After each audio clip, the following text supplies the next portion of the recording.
to be looking at time management and how to be smart with your times. So the intent is to enable you to clearly see how you use your time and to help you in making better choices with your time. So why this session? Time management could be better, especially given the situation of some of your projects. 3D projects is challenging, so you need to make sure you are organised. And to be honest, time goes fast, and as you get older, it will only get faster. So it's kind of important not to get caught out by it. So, thinking ages 5 to 16. This is a really kind of severe generalisation of how you're thinking about work and fun time kind of grows from between the ages of 5 and 16. Kind of leads you to this point of thinking I do work at school and I play at home and outside of the school time. It's really quite binary, black and white, in that you only do one thing in one environment and do the other thing in the other. This could be seen as negative, and this obviously as positive. So work and school can be seen as challenging and quite difficult, and it does lead us to kind of think, oh, I'd rather be out doing the things that make me feel good. And this mindset, this way of thinking, is negative overall, because it's saying that only fun happens in one environment, and so you are more inclined to think that only positive things happen outside of it. As I said, this might not apply in every case. This is like a severe generalization, but this presents a really big barrier as you move into adulthood, and that line blurs between what is home and outside and what is work and what is play. So why is this?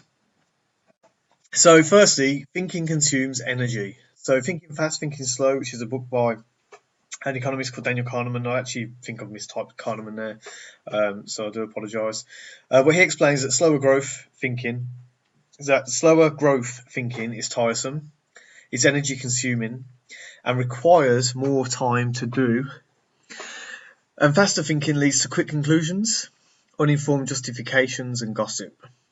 So think of it like, rather than thinking about the pros and cons of a situation, or what might have informed it and going into all the finer details, it's about kind of going, oh yeah, that's rubbish. Oh yeah, PS4's crap because I've got Xbox. It's those kind of quick conclusions that don't really actually tell us anything about anything, and really have little value, I should point out. So slower thinking requires more time and energy, but the payoff is the deeper understanding that can be justified, leads to deep learning and progressive skills. So really that slower or more time invested into doing something, the better impact it is going to have on you as an individual. So thinking doesn't always give instant gratification. So face it, as a child, you're bombarded with stimulation. Lots of colours, lights, interesting objects, textures, flavours. All these things kind of bombard you and kind of make the whole world seem really kind of interesting and vibrant. And it gratifies. So thinking in comparison can be quite tame, and what I mean by that is if you've got something that isn't as kind of glossy and as pretty, you kind of you kind of detract from it, especially in the kind of visual arts like we're in. It can lead like that. And if you think of apps like Candy Crush, they take this idea of instant gratification to an extreme. So, you've got loads of flashing lights, instant feedback loops with sounds and positive colours, positive noise, things that, you hear all the chinks and you're getting loads of points. All that is essentially releasing the dopamine in your brain. And this is why people get addicted to it. It's because it gives instant gratification. So it's basically the designer's way of manipulating the chemicals in your brain. So in order to get that gratification, it has to be easy, stimulating, and rewarding with an illusion of progress, which is essentially what these kind of apps are designed to do. Because when you run out of lives, you then want to pay money to get more of it. So is the theory. So, and they've made a lot of money from it. So I'd say the theory does work. But there are ways around the buying the lives bit, was kind of what I was getting at. But ultimately, if it's easy, if it's stimulating and rewarding with an illusion of progress, people will do it. And you need to consider how much impact Candy Crush would have on your career progression and future financial income. And in two ways. We can look at Candy Crush as in the first wave of thinking, which is the kind of like it's the play and it's fun. And although we say play and fun is positive, actually what it leads us to do is think, I want to do more of it. Okay. So if we start trying to apply the principles of Candy Crush in terms of instant gratification into the work that you do, you may find that you start to trick your brain into giving you the same sensory kind of experience. So this is important because time is precious. You expend time at a fixed rate and it won't go on forever. So, you should enjoy time. We also have to think about your future enjoyment. So I want you to take a moment and just think about what advice you'd give to your 13-year-old self now that you're in the future and you're a bit older and you're a bit wiser.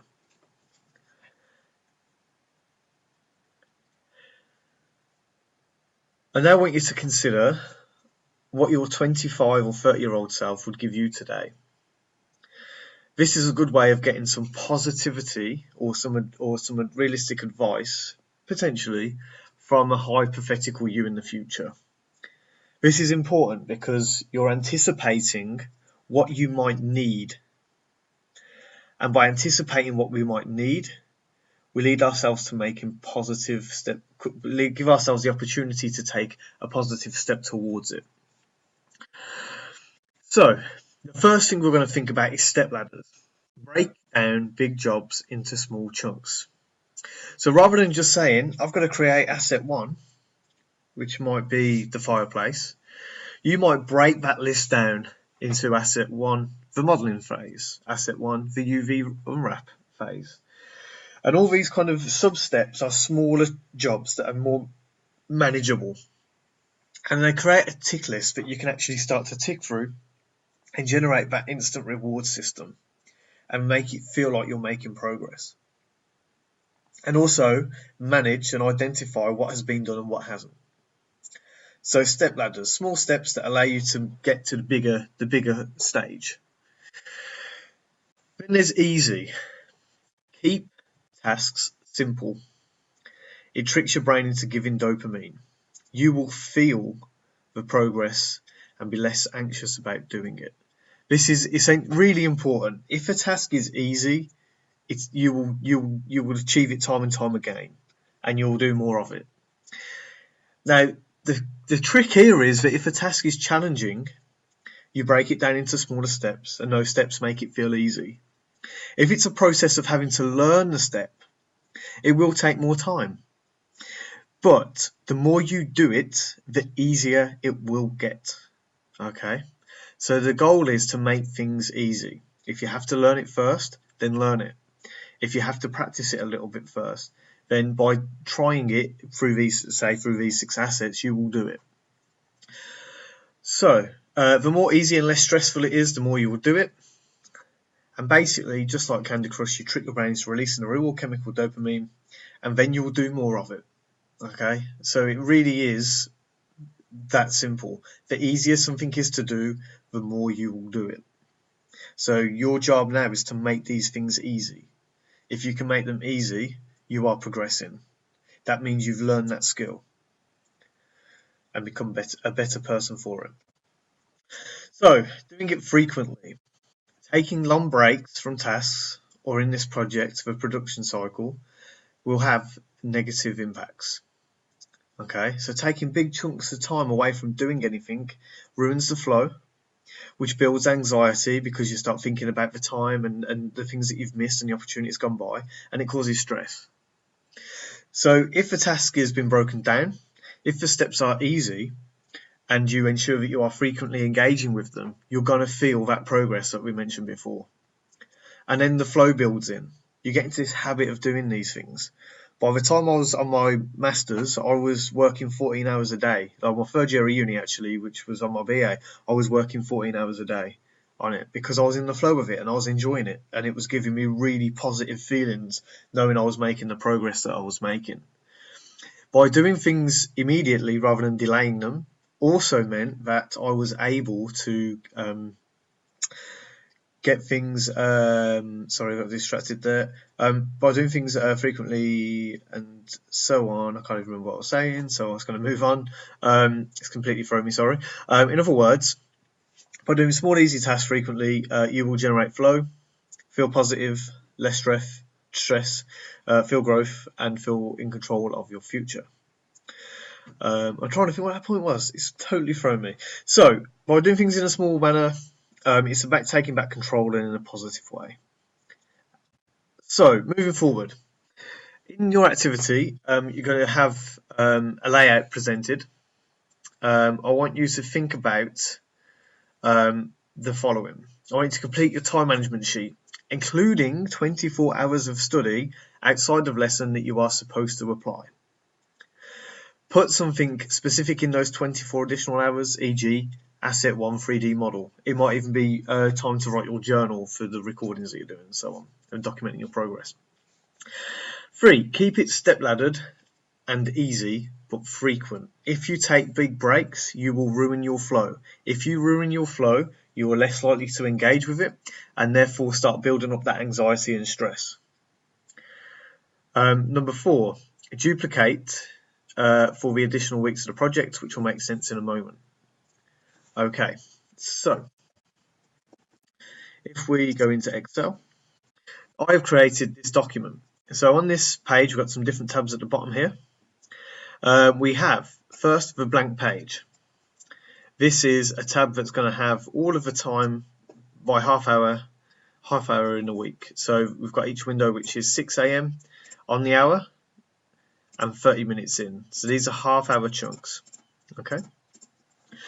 I want you essentially to map out all of your time. So I'll put some things in here such as needs and wants. This is an important distinction to make as a person. The things that you need to do should be things that you need to survive, things that are going to help your future progress and will help you become a better individual or essentially not die.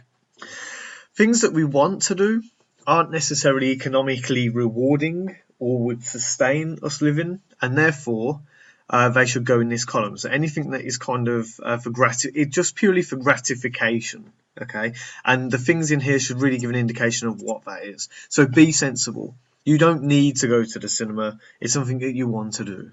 So just please be, professional with it. Okay. So once we've I want you supplying how many hours roughly a week you spend doing these things. Okay. There are 168 hours in a week. Okay. So I'm just going to add this in. Hours in week, which is 168. And then I want you to do the difference between total and hours in a week. Okay. And that will go in here. So what I'm going to do is wrap text around. And basically, in this section, I want you to add that total in. Just going to add that on there, that border. Okay. And this is going to tell us, we'll have the same thing over here. And this should then tell you, if you add the two together, add the two boxes, what you are left with. But really, the things that you need to do should be broken down, and then you'll be left with a figure that will allow you to work this out. So let's just say my total here ends up being like 96. I can work out the difference, which will be 64. Okay, and then if you think about that divided by the 7 days of the week, sorry, 1 second. That leaves you with 9.14 hours a day per week on average. Okay, if I was to end up with 64 hours, that means per day I have 9 hours to do whatever I want. And once you start working that out and seeing that, you kind of think, damn, well, what am I doing with my time? Okay, and it becomes quite a bit daunting really when you realise how much kind of time you waste or is unproductive. So With the blank, I've kindly filled these in for you. So the time plan can be filled in up here with the week. And then if you want to duplicate it, you can just right click, go to move or copy, go down to create a copy and just click OK. And you'll end up with like blank 2. If you double click it, you can rename it and just put the week in, like the 24th or the 11th. You can't do that, 11th, 19. We do it that way. And then you can click and drag and move it in position. Okay, I'm going to delete that by right clicking and click delete if I don't need it. Okay, so as you see here, we have a full week. And on this tab, which is main aim hours, you can see the amount of actual lessons you have with us in a week. Now look at all those hours and look at the time you have with us in comparison. I hope that kind of is a bit shocking, because when you start breaking it down and seeing it this way, you're like, holy hell. And it makes me wonder, it makes me marvel in many ways that some people try and complete the course in that amount of time when we're trying to teach stuff and so on. So really, the additional 24 hours need to be plotted out, okay? And you can work those out across the time that suits you. You can do those hours in college by coming in additionally between Wednesday and Friday. You can also plan for time on the weekend if you perhaps work on a Thursday. But ultimately, we want to see where you work. So let's say I'm doing a 3D project and I have a bit of time on Thursday morning and I'm going to do my 3D model over 2 hours. I'm just going to select this column. I'm going to go to Merge and Center. And what I'm going to do is just type in 3D project. I'm going to push Alt and Enter to give a new tab. And then I'm just going to type in there Asset 1 Model. And I'm going to do this at home. I'm going to type in home. I'm then just going to set a color. It's going to go here. And rather than these horrible colors, the standard colors are a bit nicer, but I can go to more colors and pick something that's a bit more vibrant, like the pink. Okay, and go in and do that. So let's just say there are some additional elements to your study program. Let's say you do English. Okay, if you do English, this should appear on your timetable. For one of you that has a different session, I'll give you the specific details to input. If you do maths, you will be using this tab because your maths lessons will be written on there too. Then additionally, I've kindly put together the availability of the 2 animation rooms. So 3C26, which is the main room, anything that is white means available. Okay, so anything that is white means you can get in that room and use it as you wish.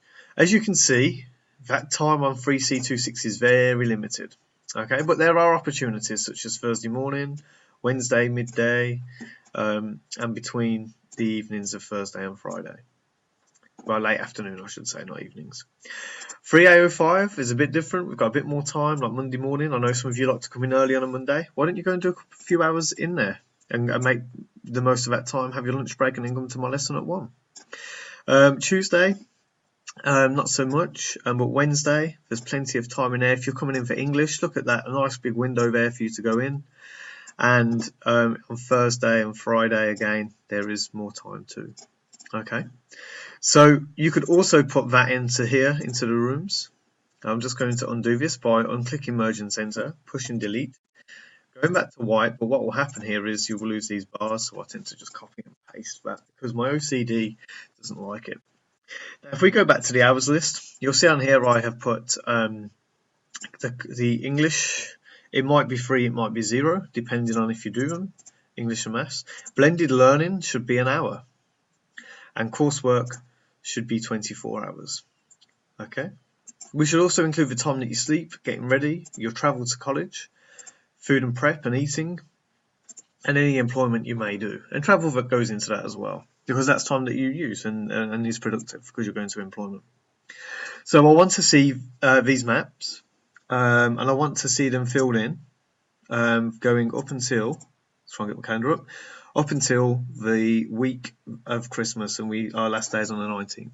Okay, your deadline is on the 19th, I should say. So I want to see your progress, your planned weeks, and how you're going to use them for the next 4 weeks. and you should think about the brief for B3. Where and when are you going to complete the components of that brief? Okay. This is a live document. In your one-to-ones and progressing session, this is something that we will be looking at. I will be looking at to see how you are managing your project. By doing this here and getting used to this model, when you start the 2D phase, you will have very specific skills in place ready to create the project management documentation that you're going to need to for that project. So think of this as skilling up for the future. Okay. So I want you to download this from the tutorial page on Moodle, which is the animation tutorial page, and I would like you to start filling this in. If you have any questions, speak to Kathy or myself. I imagine I might be around. If there are any issues, we can get them fixed. Okay. Thank you very much, and be smart with your